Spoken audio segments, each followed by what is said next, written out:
Hello everyone, my name is Mrigank Shankar and I have cleared SBI 2019 examination. To know more about my journey, please watch this video. So I'd like to start with a little introduction about myself and my educational background. I come from Ranchi, the capital city of Jharkhand. I've completed my high schooling from Delhi Public School in Ranchi itself. After that, I went on to complete my graduation in English Literature from University of Delhi, and I've also completed my Masters in English from Jamia Millia Islamia in Delhi itself. So the most prominent or the most pertinent question that I get in most of my interviews is that why the switch from English literature to economics or to banking in particular. So I'd like to say that my father works in SBI and also my brother is working in HDFC Bank. So there was some family connection there. So there was slight inclination, but the major or the most crucial role I would like to say that played in this decision was some text that I read in my final year of graduation. In particular, there was some text by Karl Marx where I was introduced to some basic concepts of economy. So from there, I've developed some liking and interest towards economy, and then I researched about the prospects and career in this field, and I thought that banking would be the most suitable for me. So I went on to this. So I completed my graduation in 2017. In 2017, I was underage. I was not 21, so I could not fill the form of SBI PO. In 2018, I attempted this examination for the first time. I cleared pre, I cleared mains, and I missed the final cutoff by 0.06 marks. But in 2019, I have cleared all the phases and I am a SBI PO now. I would like to further tell about the marks I got in all the phases. So in prelims I have got 81 out of 100. In mains I have got 149.75 out of 250 including descriptive, and in GD plus PI I have got 43 out of 50. So out of 100 including mains and descriptive I have got around 66, and this year the cutoff was 54, so I am a good 12 marks above the cutoff. So I'd like to inform or share my strategy as in what helped me clear this examination. So as I'm an English literature graduate, so I'd like to start with English itself. So the utility of English as a language is not limited to the English section alone in mains.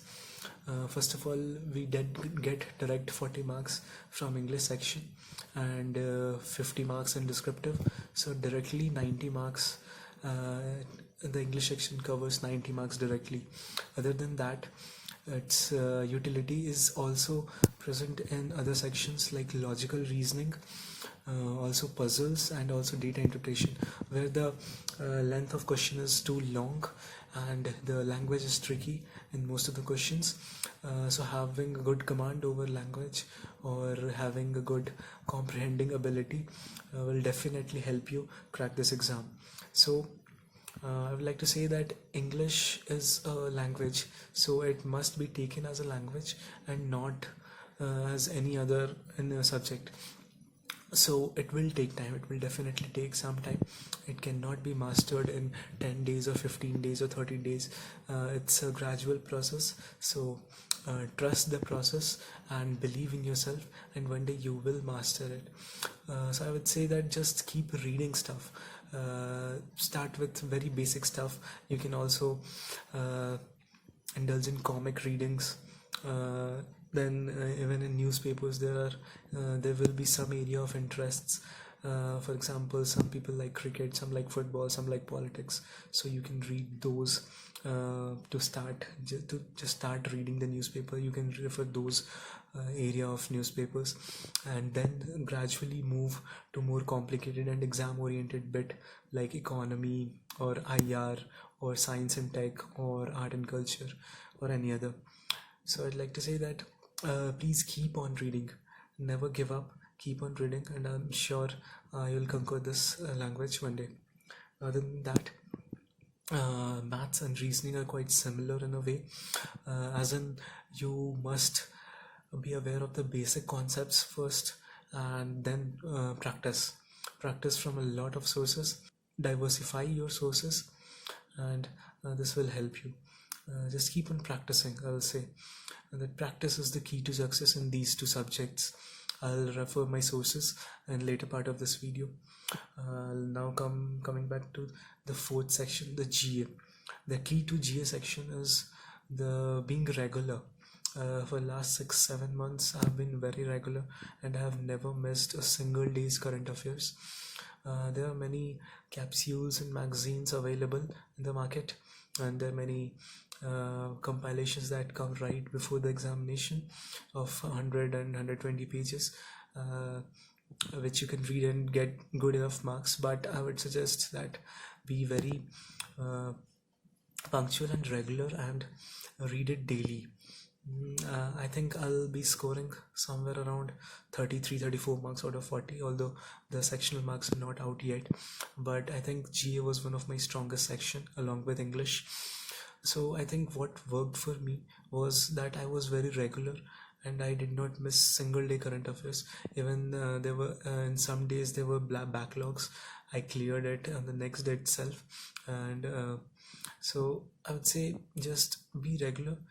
Try to clear the day's current affairs on that day itself, and revise it. The most crucial part would be to revise it weekly, revise it monthly. The compilations that are available in the market can be used to revise the concepts, and not for the first timers.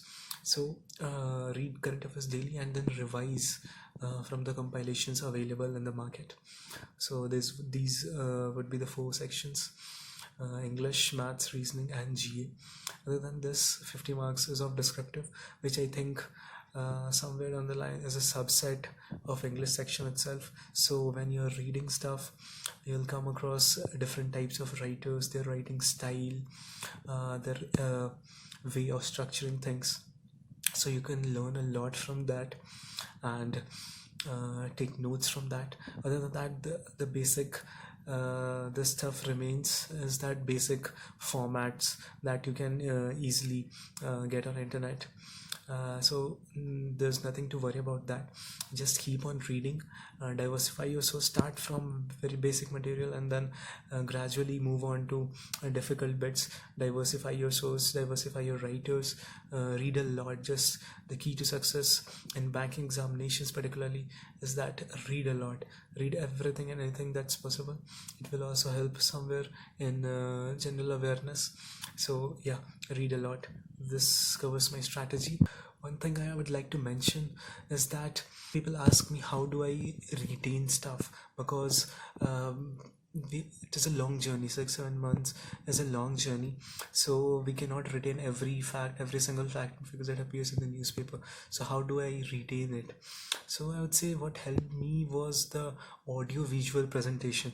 I used to watch videos of current affairs, so I think the videos that appeared on screen, and the numbers that appeared, the names that appeared, and then I heard those names along with a visual representation, I think that somewhere helped me in retaining things. So I will suggest, if you can refer to videos for current affairs or any other subject, it can be great. It can prove of great help to you as well. So you can try this as well. Last year my selection was very close. I missed the final selection by 0.06 marks. So last year in January, I think I purchased Rajan Sir's course. So it was a huge plus for me. It was structured well, very well, and I think it started in January itself, and it almost 90% of the course was finished in April, even before the notification was properly out. So in some ways we were ahead of the crowd, that even before the notification was out, we have completed most of our course, and the course was structured in such a way that it started with basics and then moved on to the difficult stuff which are generally asked in mains. So every section that occurred in examination was covered, be it GA, be it English, be it LR, be it quants, and in fact sir even provided free interview capsules that helped and certain parts in GDPI sessions as well. So I think the course was of immense help, and definitely it helped me to gain the success from scoring 100 marks in mains in last year examination to 149.75, that's around 150. So I'll say from 100 to 150 it was a difficult journey, and I think Rajan Sir's course helped me a lot in this. Other than this, I would also like to point out mathematically the affordability and the course price. I bought it for somewhere roughly around 3700. In that course the GST was included, and also there was a test package of practice mock included in that test in that course. So I think the actual price of the course comes around 2500 or 3000, and given the quality of the content, I think it's a steal. It's consider this as I will consider this as my best and most profitable investment, and I think I'm very happy that I bought his course. So even if you can't purchase or afford his course, there are hundreds and 500s of videos available on his YouTube channel. You can search those, you can watch those, and definitely clear your concepts and clear your exam as well. So you can refer to those as well. In fact, even before buying his course, I have watched many of his puzzles and DI videos, which helped me to build concepts, and then I bought his course to just go a level up. So you can refer even free videos from his YouTube channel, and I think those will be of immense help to you. So in this not so perfect journey, I would like to thank my family, especially my mother, my father, and my elder brother. Apart from them, I would also like to thank my two very close best friends who have been constant support through thick and thin, and have constantly motivated for last couple of years to excel. Apart from this, I would like to thank Rajan Sir for a beautiful course, and also the guidance he has provided throughout this journey.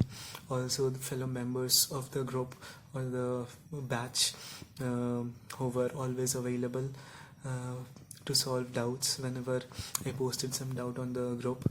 There were many replies, and they were very eager or very keen to help the fellow members on the group. So I think that group was something that is something that I would cherish forever. Apart from this, I would like to end this video by saying that don't be afraid to fail. Keep taking risks, and play out of your comfort zone. As one of my favorite writers, T.S. Eliot, has said that only those who risk going too far can possibly find out how far they can go. So please take risks, play out of your comfort zone, and I hope one day you will definitely succeed. So thank you for watching this video, and good luck.